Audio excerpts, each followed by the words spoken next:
Hey, my name is Kletsel and I'm an illustrator, and today we're going to be taking a blank sketchbook page and turning it into a filled up sketchbook page. That's what it's going to look like, but it'll be your drawings, not mine. We're going to fill up the page with random ideas, improvisational drawings, just whatever you want. Just start drawing and then the page will come to be. And then you can use the drawings for other things. You can pull them out of this page and apply them to products or illustrations or comics, whatever you want to do. Hopefully it inspires you to fill up your own sketchbook page. Yeah, let's get into it. I'll show you how I do it now.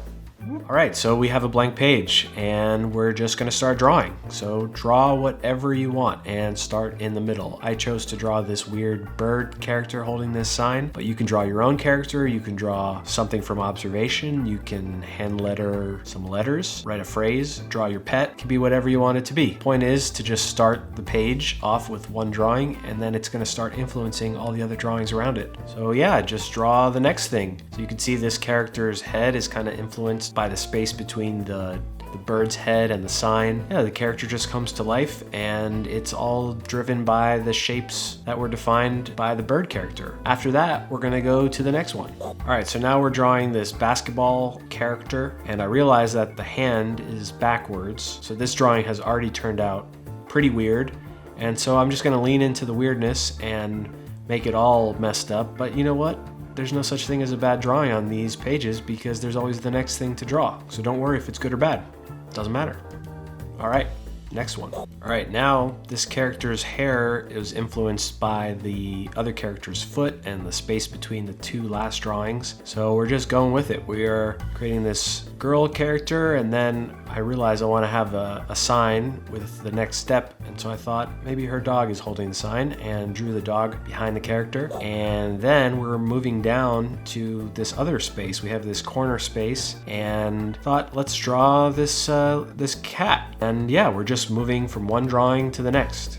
Don't worry if it's good or bad. Draw the next thing and the next. So now we're moving up the page and changing the scale a little bit. This is probably the most important step. It's to just keep drawing. Now you're in a rhythm, you've already drawn a bunch of stuff and this page is off to a good start, and the important thing is to keep that momentum going. A lot of your inhibitions are starting to go away and you're just in a flow state now, you're just drawing. And then if you have like a little space that's empty, fill in the gaps, just draw whatever you want. All right, so now we're on the other side of the page and I'm drawing this car. And the reason why I'm drawing a car is because the trunk could fit into that awkward space between the sign and the tree. The car is kind of lonely by itself, so add some of these friendly fellows. So this drawing wouldn't have existed if it wasn't for that strange space limitation. And this is what I came up with. Each drawing is a reaction to the space around it, and this one is no different. So continuing that theme, we are now drawing this skateboarder guy. I like to draw lanky limbs because it gives me a lot of flexibility in terms of how I can bend the character and make them fit into these odd shapes. I don't know if you can tell, but I'm just kind of going with each drawing and letting it happen as it goes. And if I make a mistake, I just roll with it. It doesn't matter, just moving on to the next drawing. That's what we're doing. All right, now we're in the bottom corner and I'm drawing one of my wizards. Maybe if I'm encountering some empty space or I'm not sure exactly what to draw something that you're comfortable drawing. Draw something that's like a tried and true thing that you love drawing. For me, it's a wizard. So when in doubt, draw a wizard. For you, it could be something else. And this idea of when in doubt, draw a wizard, it's influenced by an artist named Mark Mulroney, who wrote that when he's in doubt, when he doesn't know what to paint, he paints a Batman. Find out what you like to draw. Find out what are the fun things that you like to draw and draw them.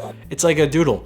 It's like when you're bored on the phone and you just doodle the same thing over and over again and you have been doodling that same thing for years. That's what Batman is for some people, or a wizard. So like I said earlier, when you're drawing this way, characters start to contort and get into these strange positions.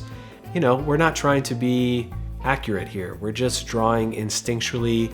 We're not planning it out. And as you do this process more and more, you get more confident about the decisions you make with the drawings.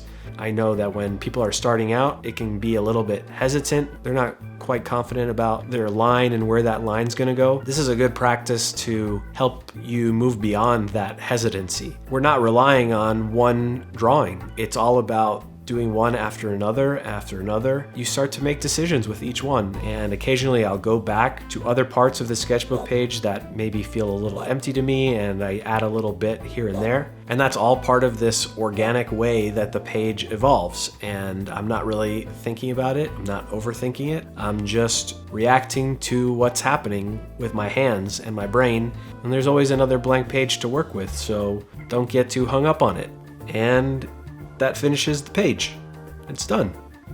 Sign your name. You're good. Congrats, you did it. And that's how you fill up a sketchbook page.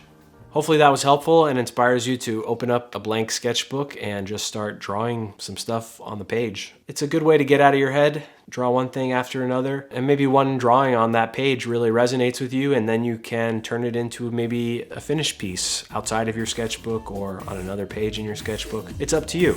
That's it. Hope you enjoyed it. Give it a thumbs up, smash the subscribe button, and I'll see you at the next video. Bye-bye.